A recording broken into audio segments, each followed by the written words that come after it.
Hello students, स्वागत है आपका मेरे इस चैनल पर। आज की डिक्टेशन 80 वर्ड प्रति मिनट की गति से तैयार की गई है।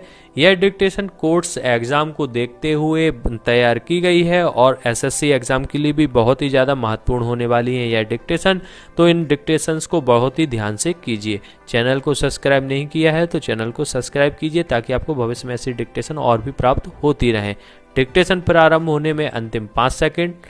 4, 3, 2, 1 स्टार्ट। माननीय अध्यक्ष महोदय, माननीय विरोधी दल के नेता की ओर से महंगाई के बारे में जो प्रस्ताव लाया गया है वह शासन की नीति के अनुकूल नहीं है, इसलिए कि सरकार और सदन ने कभी ऐसा कानून नहीं बनाया है जिससे राज्य में महंगाई बढ़े या संकट बढ़े या अकाल पड़े या सूखा पड़े। सरकार की तरफ से जो कानून बनाए जाते हैं वह देश और राज्य की जनता के हित को ध्यान में रखकर बनाए जाते हैं। उसी के अंतर्गत हमारी विधानसभा ने ऐसा कानून नहीं बनाया जिससे कि महंगाई बढ़े। हमारे मुख्यमंत्री जी और मंत्री जी सदैव इस प्रयास में लगे रहते हैं कि राज्य की जनता सुखी हो और खाद्य समस्या का निराकरण हो और उसे परेशानियों का सामना ना करना पड़े।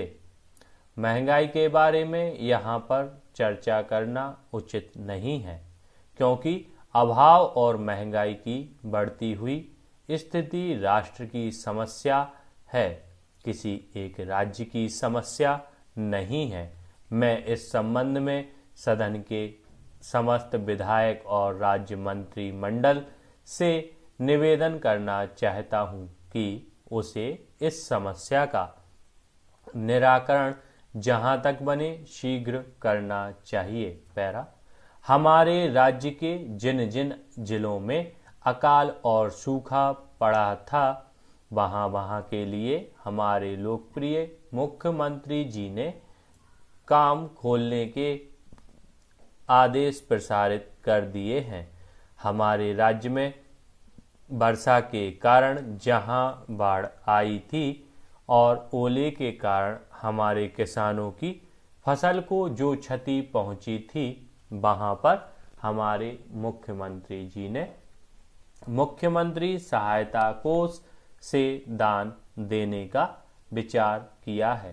पैरा माननीय अध्यक्ष महोदय, इसके उपरांत महंगाई बढ़ने का कारण यह होता है कि लोगों की क्रय क्षमता और उपभोक्ता की संख्या विशेष बढ़ जाती है तो महंगाई अपने आप बढ़ने लगती है।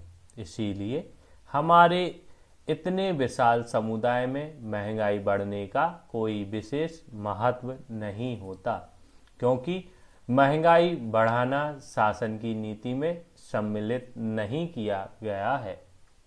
मेरे विचार से इस समय का फायदा विरोधी लोग लेना चाहते हैं और यह भी चाहते हैं कि जनता के अंदर ऐसी निष्क्रिय भावना पैदा करके उसका लाभ उठाया जाए। हालांकि यह बात कभी टिकाऊ नहीं हो सकती। देश की जनता समझदार है, वह सब कुछ समझती है कि किन परिस्थिति के सामने से उसे गुजरना पड़ रहा है। यह संकट का समय है। ऐसे समय में हमको श्रम, स्वावलंबन और हिम्मत से मुकाबला करना चाहिए।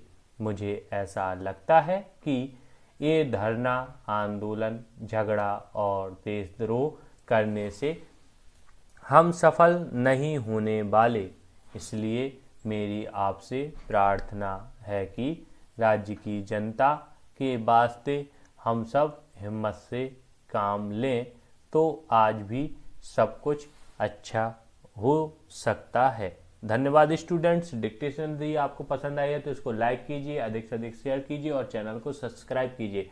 आपका एक कमेंट मेरे लिए वीडियो बनाने में प्रेरणा स्रोत होता है।